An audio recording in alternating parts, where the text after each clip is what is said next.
Just Set it up. I'm waiting for the finger to drop.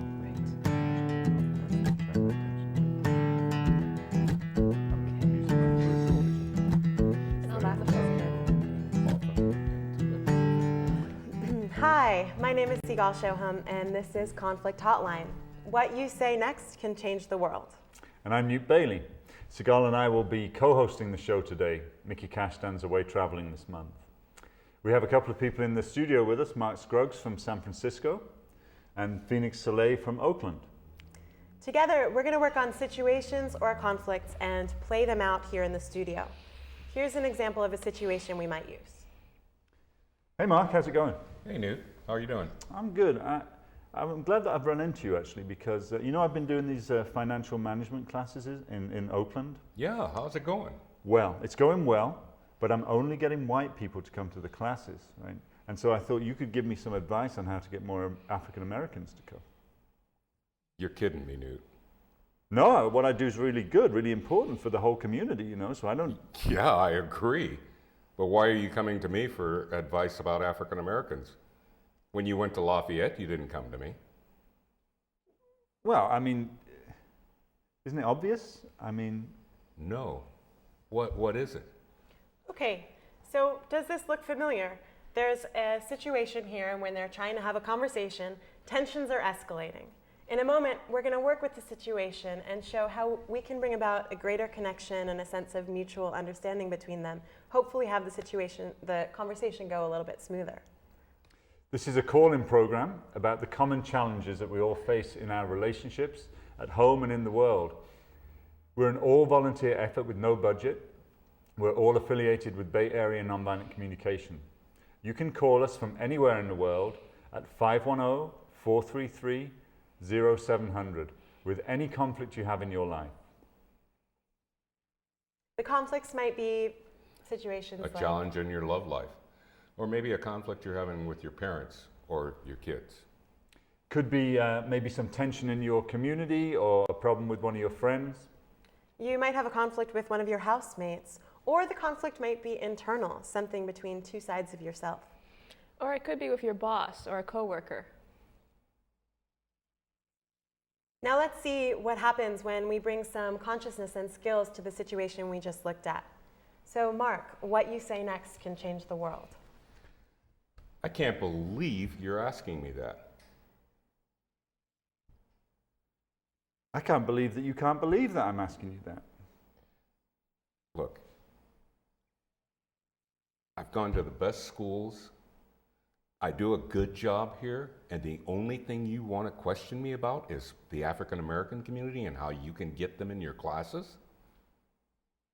Well, I'm not insulting you or anything. I'm just figuring that you know more than I do about it. That's all. Yeah, right. So Mark, I'm guessing that you're pretty upset here. Yeah, I am. It's coming through in your tone of voice. Yeah. I've worked with this guy for 8 years.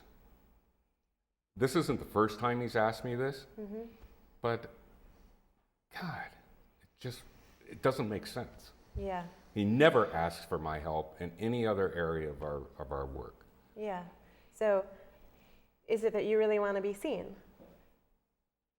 I'm seen. But not in the way that you want? Yeah.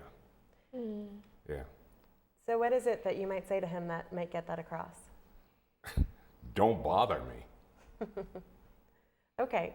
So maybe we'll take a different track. Newt, I'm wondering if what you can say next can change the world, and see if you can get in touch with what's most important to Mark. So let me get this straight, man.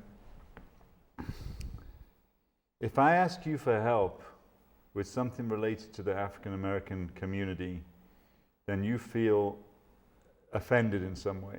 Is that true? I just noticed, Newt, that you've never asked me about anything else.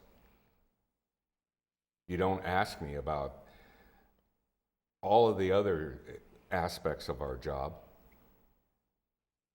So it's like, is it that you're wanting to know that you're getting respect for your expertise in all the areas of what we do? Yeah, I do a good job. I get people in. People come to my classes that don't look like me. Right, right. And so you just really want that to be understood, that this is, all aspects of what we do are within your expertise and your skill, and it's really troubling to you that I'm only asking you for help when I have a specific question about the African American community. Yeah. It hurts. It's painful when I do that. Yeah, we've worked together for years, and I can't remember a time you've asked for my help because I was an expert in some area that we're working in. But you have asked me about this. How do I get more people of color into my classes? Newt, how are you feeling hearing that? I'm kind of a little bit crestfallen and sad about it,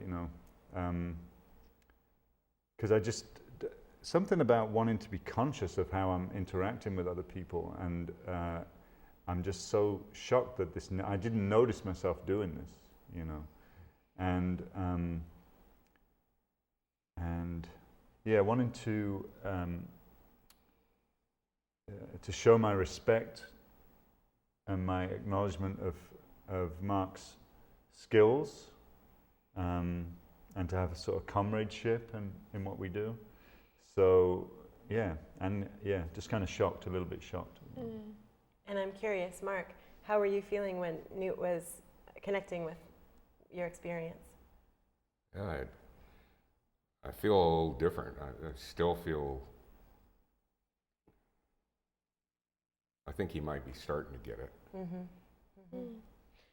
So you felt like your heart opened to him when he connected to how you were feeling? Yeah, but in a minute he can close it down again with this, with a dumb comment. And the thing is, I know, he's a good guy. So there's a way in which what he's saying is building on top of all this experience you have. Yeah. Having conversations like this. I bet that makes it even harder for you to have some kind of patience or skill to engage with him about it.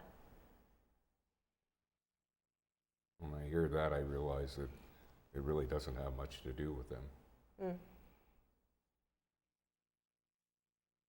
It is, I'm walking in the room with the whole baggage of stuff. It has nothing to do with what you said.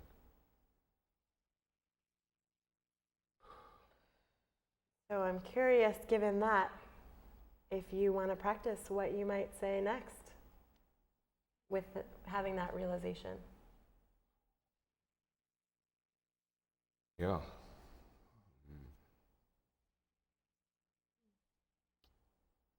I don't know where to start. Yeah, how about starting with how you feel when he asks you that? I guess I feel sad. When that's the thing you're glad to see me about. What would you want? Are you needing maybe trust? I'd really like to hear what Newt, if he heard me. Okay. So you just feel really sad that I would be excited to talk to you about that, and it seems like only that topic. It's just really sad for you when that happens that way. Yeah. Repeatedly. I can see just how heavy that feels for you. I feel tight right here. And it's partly because, we've worked together for 8 years, and I doubt there's any malice in your body, but... So I want to pause here and talk a little bit about what I saw happen. So when I asked Newt to say what he might say might change the world, what he did was connect with what was most important to Mark. And there were several rounds where he said, where he connected, I don't remember the exact words. And I physically saw Mark calming down. And I saw your eyes get a little bit teary. And to me, there's a real difference between being angry, which is the way that you first approached it. It was my analysis. and connecting with what's really most important to you.